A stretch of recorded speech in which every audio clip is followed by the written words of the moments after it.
দীর্ঘ 6 বছর পর আবার এলাম কানাডাতে, টরন্টোতে। লাস্ট 6 বছর আগে এসেছিলাম টরন্টোতে, একটা 31st প্রোগ্রামের সেলিব্রেশন প্রোগ্রাম এসেছিলাম গান গাইতে। তো স্পেশালি টরন্টো শহরটা আমার জন্য স্বপ্নের একটা শহর।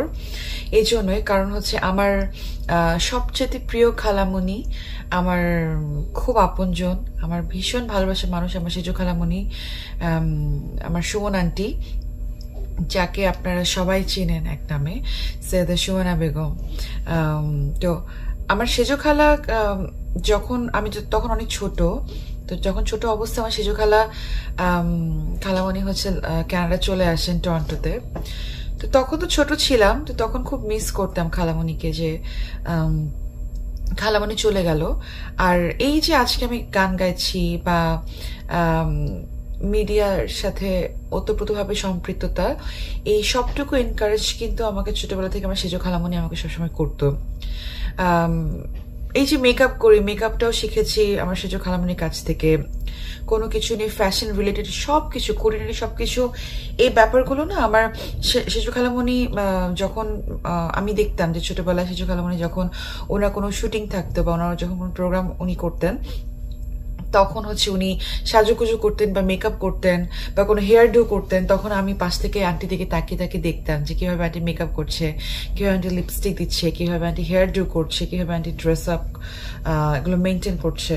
তো আমি সবসময় এগুলো দেখতাম, আর আমি তখন বলতাম যে না, আমিও আন্টির মতো হব, আমিও বড় হয়ে আন্টির মতো করে সুন্দর করে মেকআপ করবো, সাজুগুজু করবো।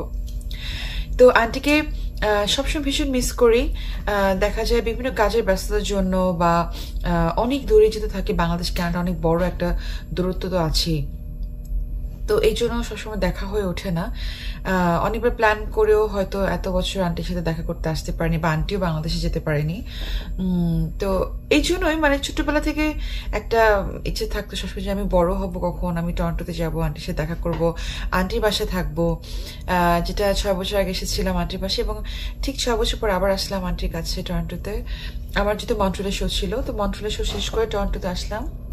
এই তো আজকে আন্টির সাথে ঘুরতে যাব, এরপর শপিং আছে, আবার হয়তো এরপরে আবার বাংলাদেশে ফিরে যাব। কিন্তু যেটা হয় যে নিজের কাছের মানুষ বা নিজের আপন মানুষদের জন্য এমন একটা মায়া, মানে মায়া জিনিসটা কিন্তু আমি বলবো যে অনেক ভয়ঙ্কর একটা টাইপের, বা অনেক খারাপ একটা জিনিস, যে মায়া কিন্তু কখনো শেষ করা যায় না। মায়া একটা মানুষকে আরো বেশি ইমোশনাল বানিয়ে দেয়, এবং বিদায় জিনিসটা এত খারাপ একটা ব্যাপার, তখন মনে হয় না যে আমি আমার সেই প্রিয়জন বা সেই কাছের মানুষ বা সেই ভালোবাসার মানুষকে ছেড়ে আমি চলে আসি। তো আমার সেজো খালার সাথে আসলে আমার অন্যরকম একটা অ্যাটাচমেন্ট সবসময় ছিল।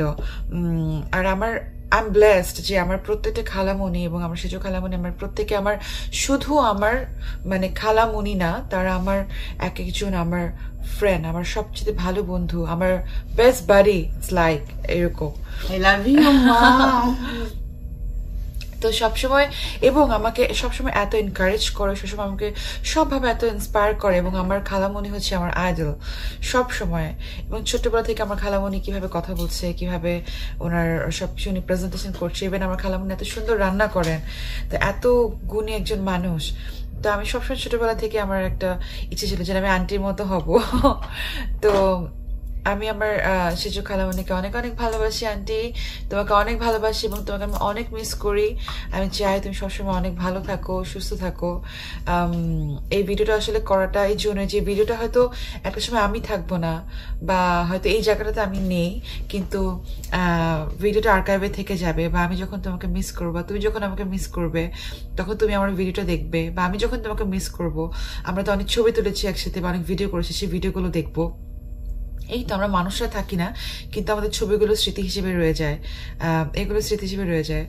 তো ইয়া, ভীষণ ভালো লাগছে, এবং আমি তোমাকে দেখার পর থেকে খুব বেশি ইমোশনাল সবভাবে।